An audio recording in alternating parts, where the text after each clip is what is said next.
This episode of the Police One podcast is sponsored by Officer Store. Learn more about getting the gear you need at prices you can afford by visiting officerstore.com.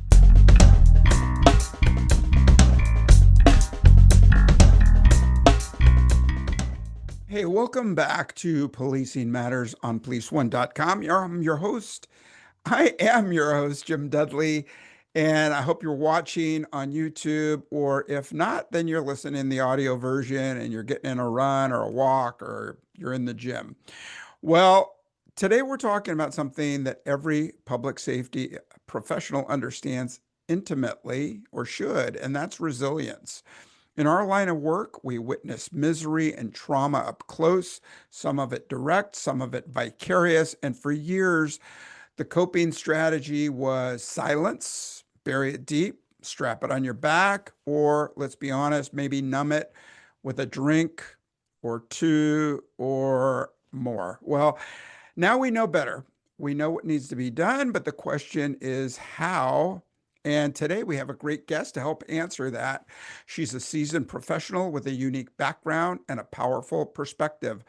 Dr. Stephanie Conn is a public safety psychologist, a former dispatcher and police officer, and the author of the newly expanded edition of her book, Increasing Resilience in Police and Emergency Personnel, Strengthening Your Mental Armor. Well, welcome to the show. Thank you. Thanks for having me. I am so excited to talk about it. Yeah, I've heard you talk before. You've got a great background. You didn't start off, it's Dr. Conn, Dr. Conn. Conn. Dr. Conn, I'm sorry. You didn't start out as Dr. Conn. You're an emergency dispatcher in Texas, then a police officer in Fort Worth, and later a researcher with the Royal Canadian Mounted Police. Can you walk us through the journey and how it led to your work in public safety?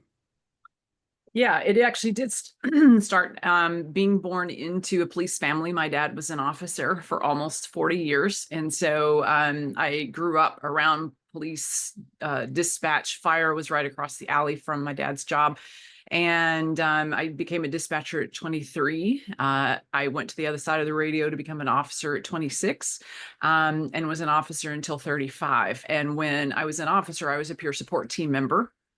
And I had a coworker killed in the line of duty. And when he was killed in the line of duty, we had a police psychologist that was a help to us as a department and help to us in the peer team. And about a year later, another coworker of mine was killed in the line of duty, and we'd had a changing of the guard from the police psychologist that understood police and first responders to a city psychologist that was clinically trained, but not culturally competent.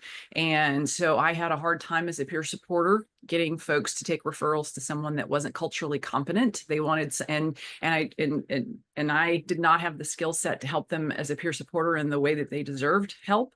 So I made a calculated choice to leave policing to become a psychologist after looking to see, well, who else is out there? Who else is specializing? Who else is investing time and energy to understand this culture and the specific nuances that come with, and the specific challenges that come with this culture? And I just, at that time, did not find it. And so I decided to step out and to become that. And so my work with the RCMP was on a contract basis with a police psychologist that they had, who was also a staff sergeant and a police psychologist. And so I was doing a lot of the research for him on wellness in the workplace as I was getting my feet underneath me as a psychologist. So Yeah, so I mean, having all that background, an experienced officer, but not only that, but that dispatch side is something that even cops don't see, right? We get the call, but you're not hearing that frantic voice or screaming in the background, or we can hear panic in people's voices. So you've got a really good 5-dimensional perspective on policing and what police officers go through. When you were training to get your degree in psychology, how did that help you, or what were you thinking about when you had a general class and you're thinking about what officers go through, multitasking, thinking about so many things. You've got your family to one side, you've got the job in front of you, officers, so many things that we're thinking about on the way to a call. Yeah. Yeah. And what, just for good measure, once I left policing, while I was getting my degree and doing the contract work for the RCMP, I was also went back to do on-call victim service work. So I was still going out to the accident scenes and the death scenes and the suicide scenes and things like that with officers, just to keep my finger on the pulse of what they were dealing with and what that was like. And so when I got my formal education, I ran every course through the lens, and every paper I wrote, every research thing I did was, what does this mean for police officers? Or what does this mean for first responders? What does this mean, whether it's developmental stuff or it's marital stuff or it's trauma stuff? What does it mean for this population? So even when we were talking, we had a class on cognitive processes. I was like, what does it mean to have groupthink in the policing profession? So every course I took that was general, if you will, general psychology for your foundational courses, I ran it through the lens of, what does this mean for the people that I know that I'm going to serve? Because I'm lucky, I suppose, if you want to call it that when I got into school, I knew what I wanted to be when I grew up, so to speak. Whereas some of my classmates are like, oh, I'm going to just help everyone. And they didn't have any particular niche. And so they were just kind of getting general information. And I was listening to it and engaging with it very differently because I knew who I was going to be working with. And so it was a great benefit to me.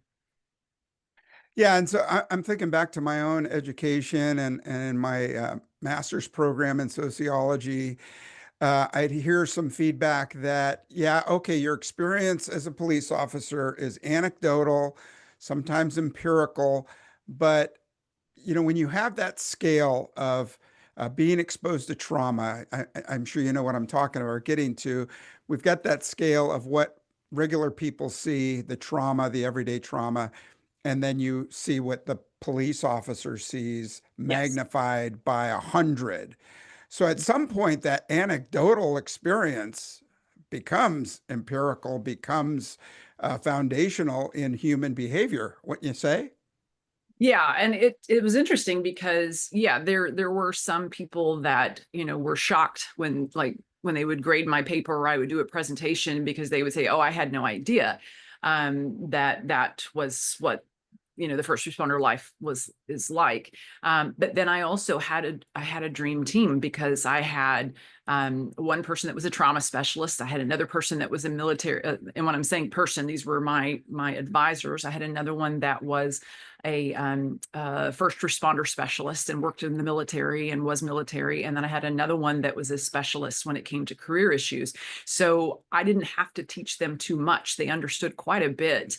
And I chose them on purpose. And even my advisor was the guy that I worked for at the RCMP. So he was a staff sergeant for the RCMP. So I didn't have to do a whole lot of convincing them of anything of this world, because they were actually able to say, hey, have you looked at the research on this? Hey, so-and-so's done some really great studies on that, albeit many of them being quantitative, right? People taking surveys and kind of rating themselves in terms of how certain things affect them. And I was a qualitative researcher. And I did 3 studies between my master's and my PhD, and in between, where I was interviewing people, because I could see the surveys and we had the data and we had the categorizations and, those types of things. But I wanted a richer level of detail to understand the stories of people, knowing that someone could then follow up on my work and do surveys to say, okay, yes, that's the stories of a select group of people, but let's kind of flesh out what we learned there. And so the quantitative and the qualitative play with each other for us to expand our knowledge in a variety of ways. Yeah. So talk a little bit about your research with the RCMP and how you got police officers to talk to you, because I think, by nature, they're suspicious, right? So here you are Yeah. in civilian outfit, jumping in a radio car or maybe on the back of a horse, RCMP, and you want to get some information from these people. How did you get them to trust you? Did they open up? What was so surprising to you? Yeah.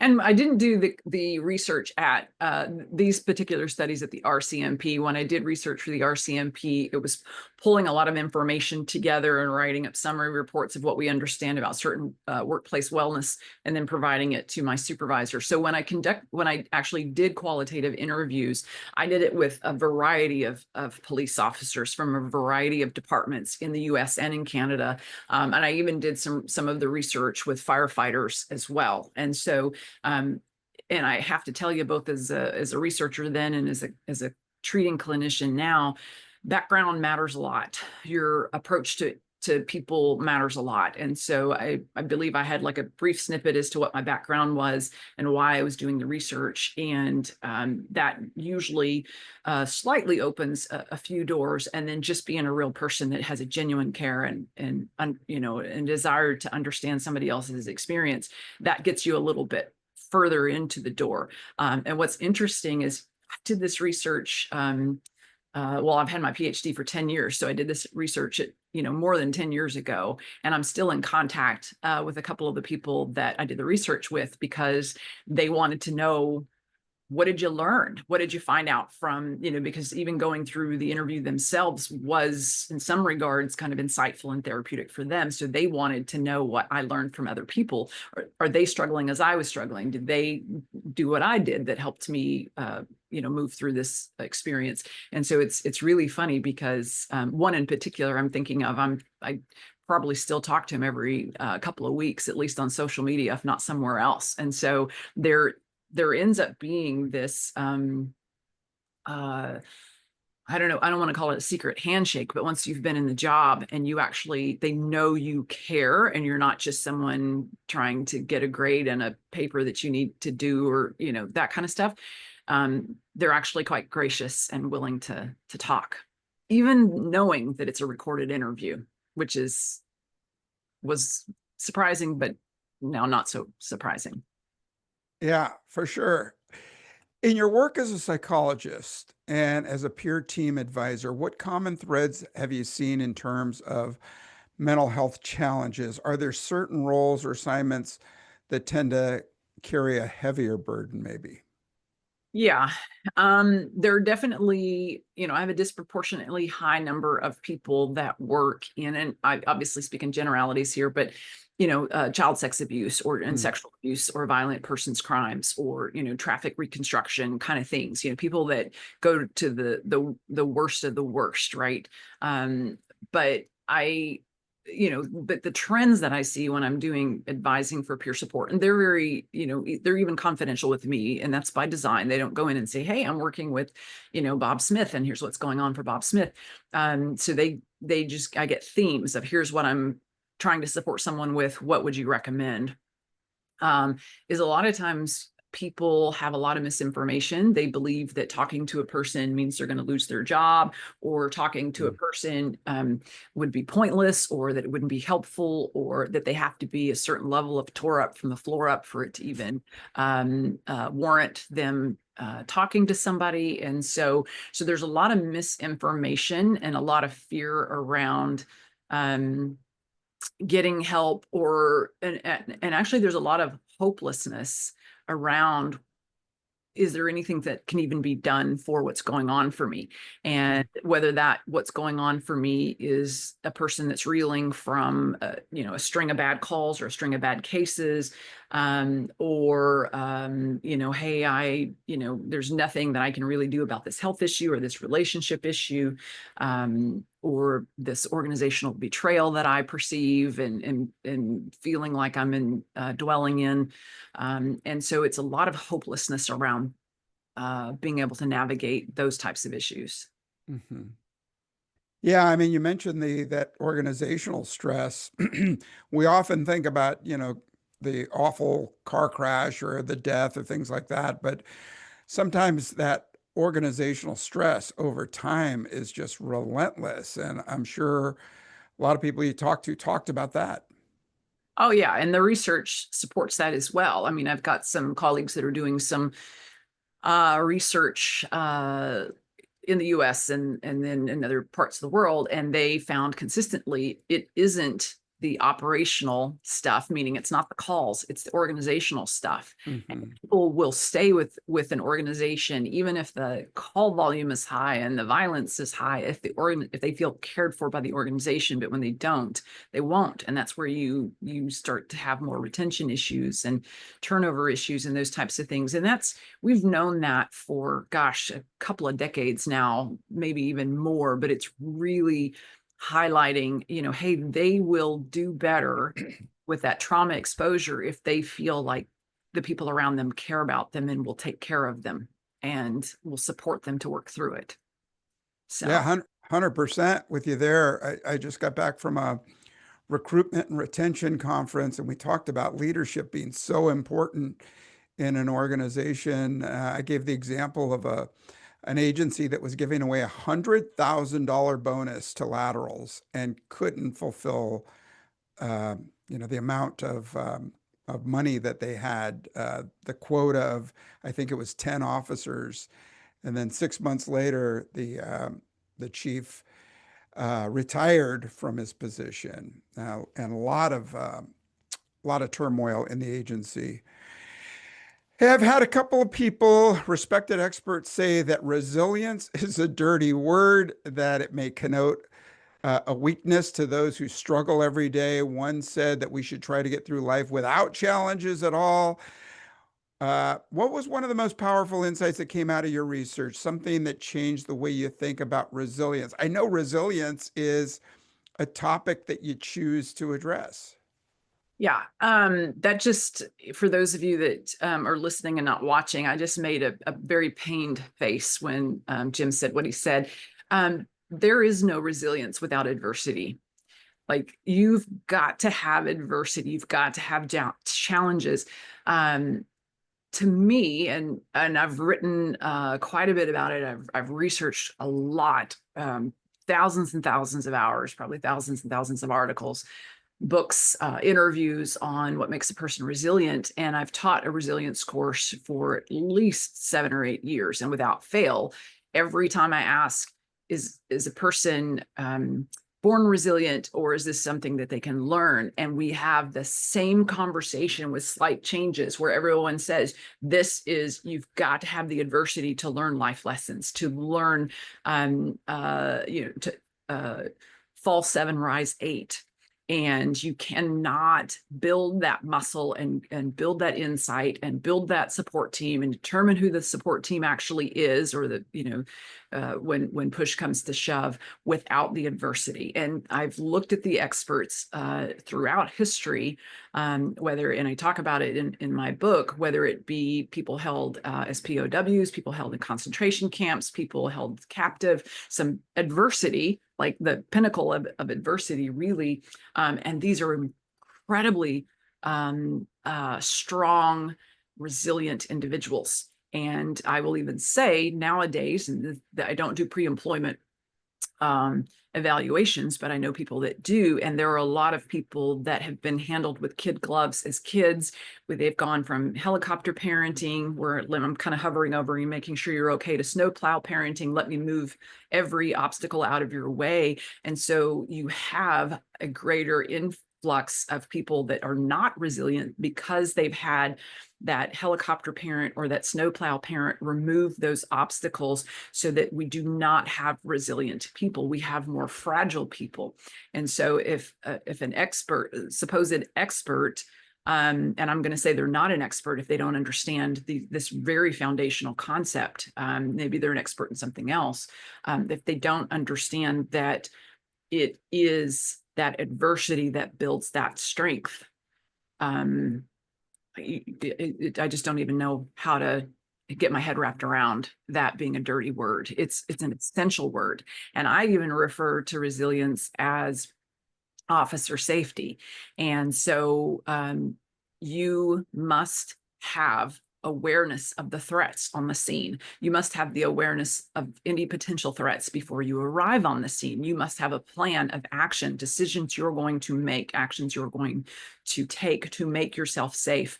And then if you arrive on the scene and it's not as bad as you thought it was, you will make moment to moment assessments of that and decisions relating to that.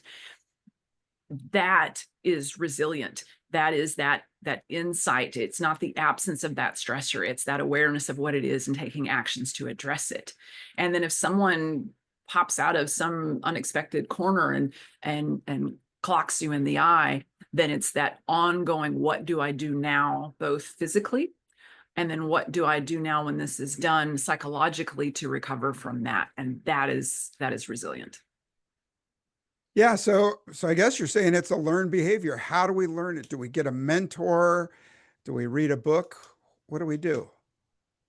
There's a lot of things, and again, this is why I love teaching this course. Is it's a long and very fruitful discussion as people talk about it. They say, I learned from a parent who struggled with something, and I saw them come out the other side in a positive way because I saw them do things they needed to do, or I saw a parent do the wrong thing to do, and so it told me what not to do, didn't necessarily tell me what to do. So I got that information from my friend's parent or my coach or my teacher or my, someone at church, someone else in their environment.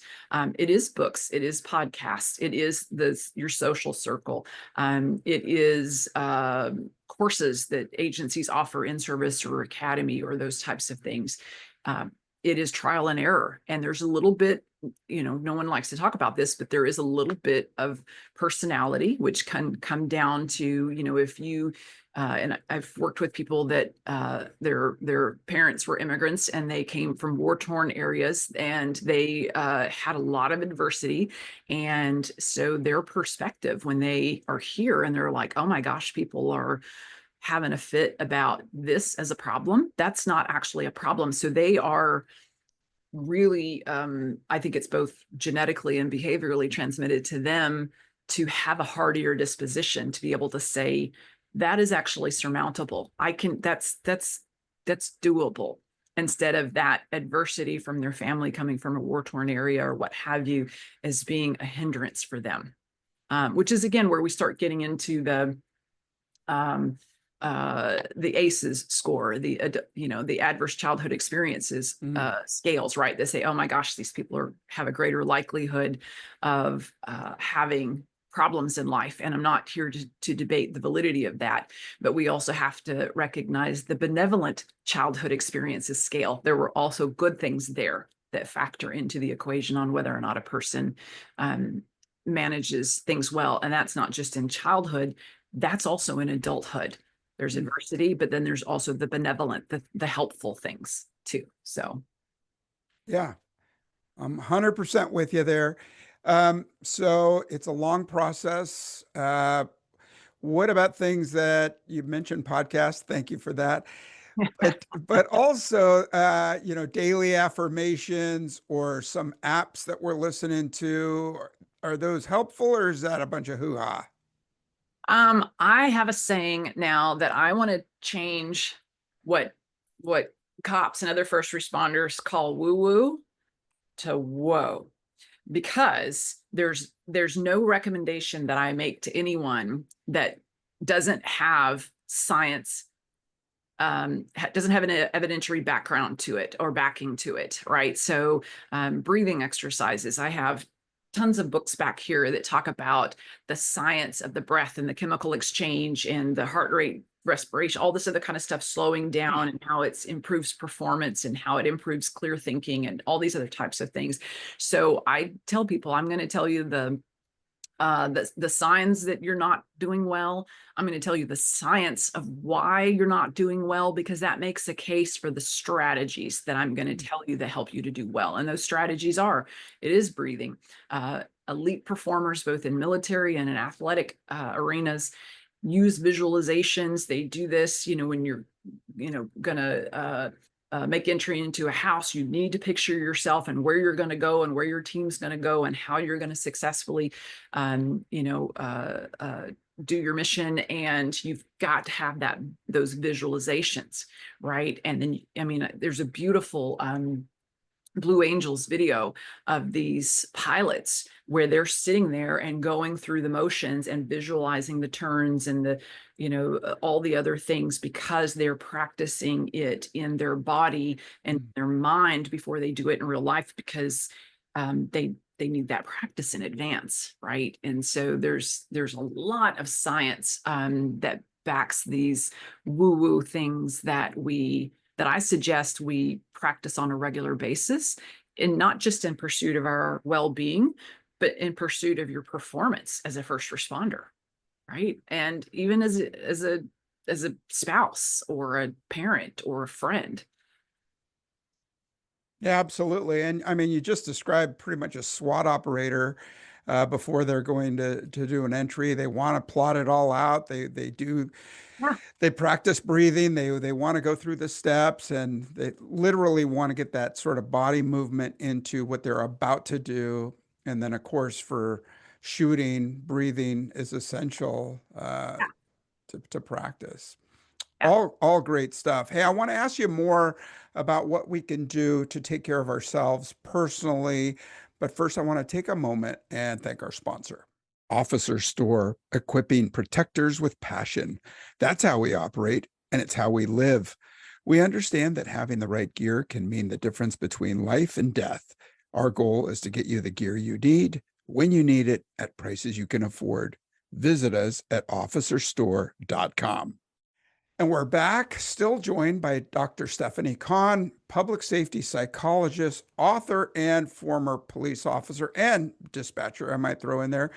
So, life experience matters. I have immense respect for scholars and clinical experts, but your experience on the front lines, both as a dispatcher and as a patrol officer, must have given you that extra lens. We talked a little bit about it in the intro. How did your lived experience help shape your understanding of research? Yeah, so much. And I didn't even mention my husband was an officer for 18 years. And so I have that experience as well. And so yeah, when I reading the research as to, okay, why does the brain do this? And why would we have that kind of reaction? And why would we develop this condition or that I'm like, oh, that explains what I was noticing, or that explains what my peer was going through. And I remember even when I was a peer supporter and I was doing just basic courses, I think my criminal justice master's or something. And I had to take a course on recreation. And I was like, I don't know why I had to take a course on recreation. It was silly. And I was like, this is odd. And I remember the peer support coordinator saying, hey, will you do a presentation on what you learned from that class? And I was like, why would I do that? Is this just like a free day or something? Why am I doing that? And it was because cops are really funny. Is the only places that a lot of cops go to are where the calls are at, right? And so you make really weird tour guides. I have found out because I met with an officer in another part of the world. I won't go into the details there, but he just said, "Oh, I want to show you around the city." And he's like, "Here's where they dumped the bodies. Here's where they dumped cars. Here's where this person was murdered. Here's where that bad crime happened." And I was like, "You make a really weird tour guide, right?" And so that was many years later, but years earlier when they're asking me to teach this course, it's because most people didn't know how to have a life and an identity outside of their work, and Mm. only ever really kind of went to the places or avoided the places that related to calls or related to cases or those types of things. And so as I'm learning about that, I'm like, oh my gosh, this is that identity, and I later coined it police identity disorder, where it's people really narrow who they are and how they are to their work role, and their social life is quite limited. And I knew this being a cop's daughter, and I knew this being a cop's wife, and I knew this being a cop, but it just really, I started kind of digging in. I was like, well, maybe this is why we take courses on recreation, is because we are so work centric, work focused, that you have to have a course on that. And I know it seems like a course in basket weaving, that kind of giveaway deal, but it made sense. But then even other things, again, like trauma courses I would take, or trauma trainings I would take, I was like, oh, that's why. Mm. That's why. Okay. Now, how do I apply this through the lens of a police officer specifically, or a firefighter specifically? Um, yeah. Yeah, there's so many memes on social media about that, about off-duty cops, how you could spot them and how they size up your friends and neighbors and all that. Yeah. So researching trauma isn't trauma free. How'd you protect yourself when, I mean, back on the job, you're seeing all this, and now you're researching it. And how'd you maintain your own well-being, your mental health well-being? We talk a lot about vicarious trauma and even interviewing someone. It's hard to stay objective or separate yourself from that trauma that other people are describing. How'd you protect yourself? Yeah.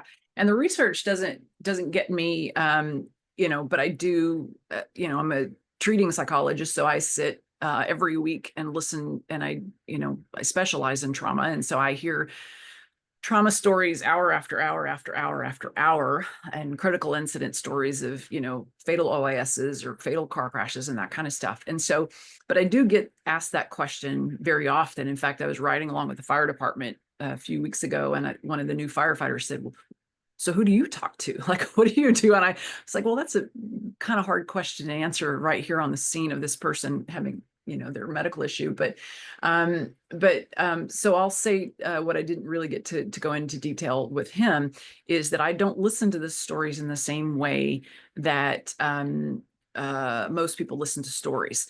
There's listening to the stories for the content. Well, I don't need to testify as to how that kid was abused. I don't need to testify as to how that person, what their injury was or how they died. So the details, I'm listening because I'm listening to the person, but I'm not really listening to those details. I don't need to, Mm. like, I can kind of filter that out. What I'm actually paying attention to is the person telling the story, and the trust they have in telling the story, the trust they have in the process of being able to say the story without falling apart, the trust they have in me to hear the story, because I cannot count on both hands and feet how many times people have said to me, I have told no one what I have told you in my life. And what a privilege that is. And so I pay attention to how the person is doing. I pay attention to what's happening between us. And I consider it an incredible privilege to be able to listen to the trauma stories, because I have a plan to help them with the trauma. And that's the third layer, is I'm listening to them through the process of what's going on. And I'm just full of gratitude that they're talking about it rather than drinking about it, at least in the moment. And then I'm thinking, and now how can I help this person? So I am full of compassion. And I actually, instead of my heart filling up with and head filling up with trauma and hurt, is I'm actually doubling down and filling up with love and compassion in the most HR appropriate way for the person sitting across the room from me. And that's payment right there. It doesn't get any better than that. They call that, everybody talks about compassion fatigue and moral injury and all these other kinds of things. But we need to be talking about compassion satisfaction, which is I feel a sense of purpose in the work that I'm doing. And I believe in my clients' abilities to heal. And I'm very glad to be part of it. And even doing the research, I'm very glad to not just, again, speak of the science and the signs of the problem, but what does this mean for strategy? So I'm always on the end of how do I help?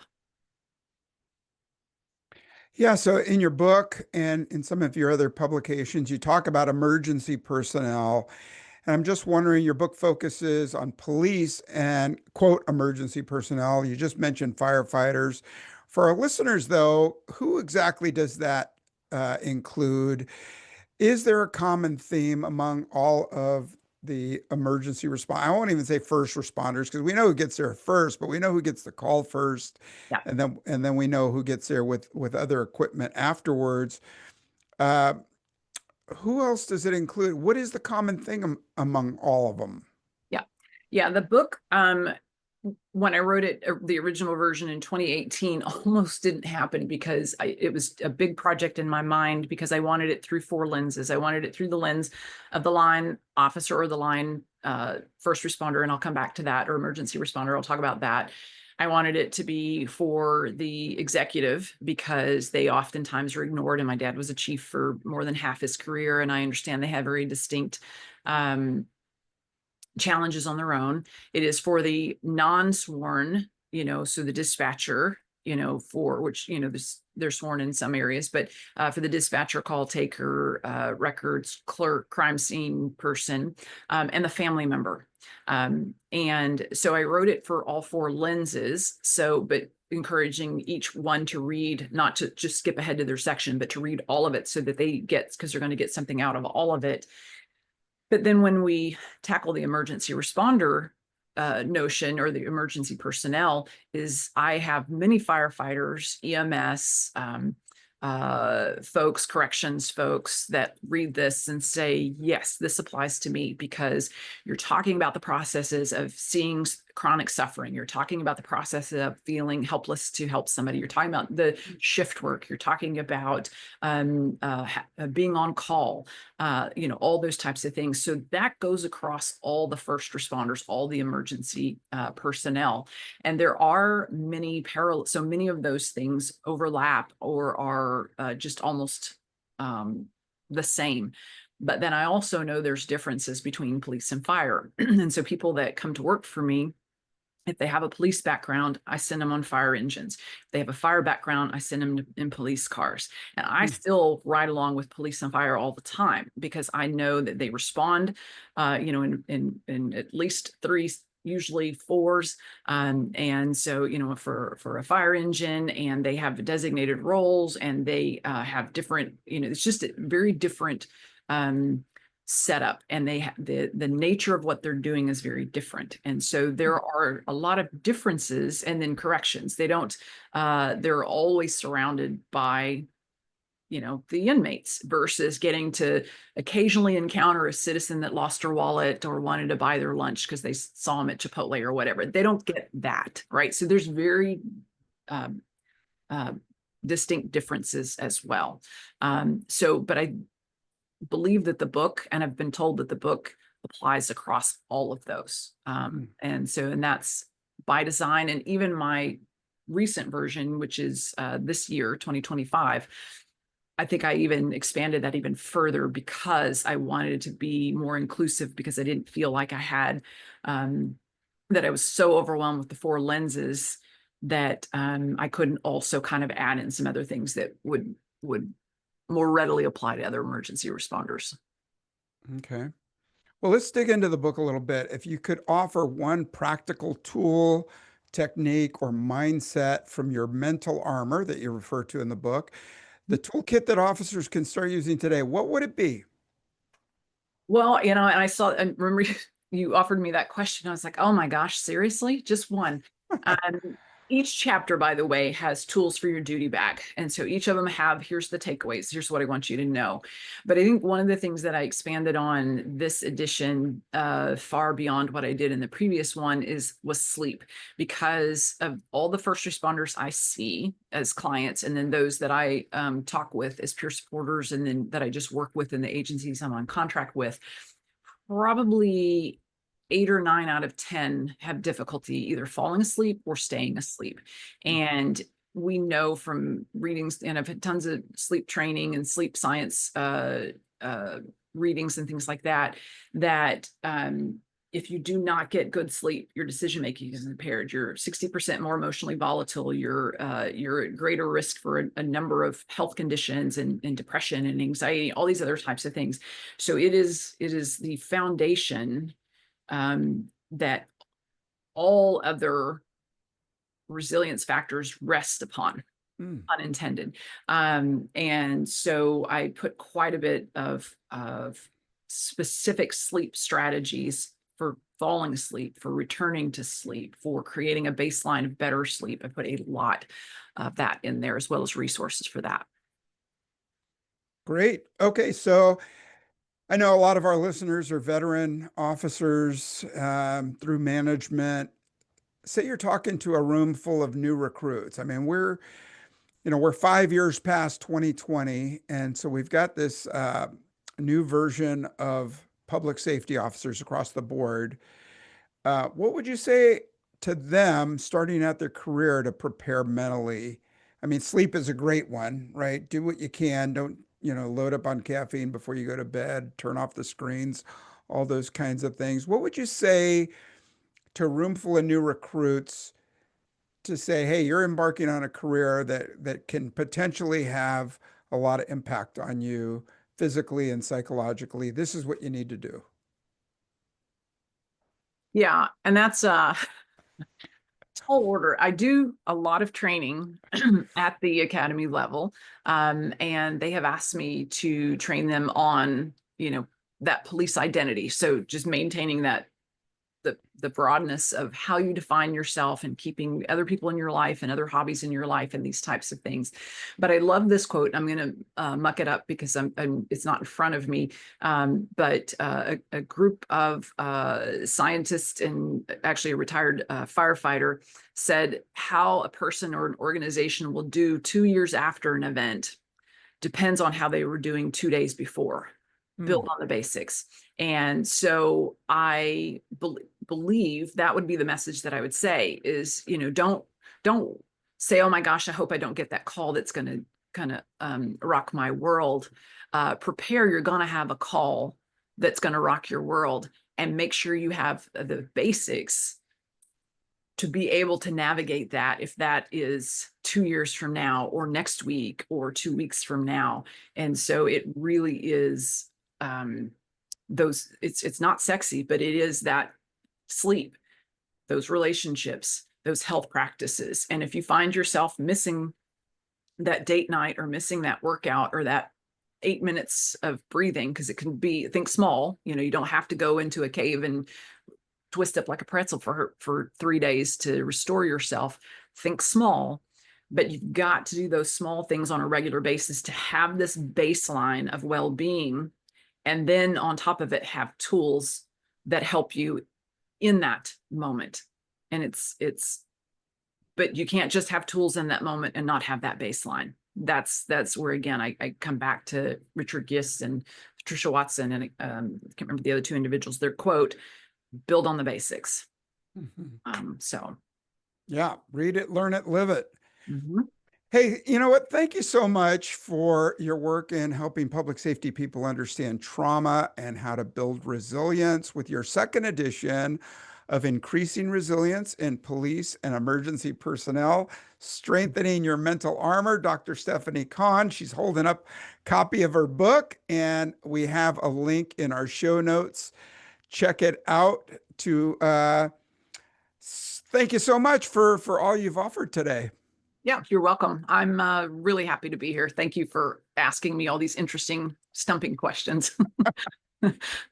Well, I think if people want to know the answers, they've got to buy your book, second edition. Yes. All right. Hey, to our listeners, hope you found today's show interesting and helpful. Let me know what you think. Drop me a line at policingmatters@policeone.com and let me know what you think. Grade us on Apple Podcasts if you like the show. If you don't, then don't grade us. But let me know what you think. Hey, listen to what Dr. Stephanie Conn said about taking care of yourself, about building your resilience. It's not one thing. I love the idea of 8-minute breathing. I like box breathing myself, and it can really help you out. But pay attention to yourself, your fitness, your health. Get that sleep because it's the foundation for everything else. All right. Well, take good care. Thank you so much for listening. And I hope to talk to you again real soon. Take good care.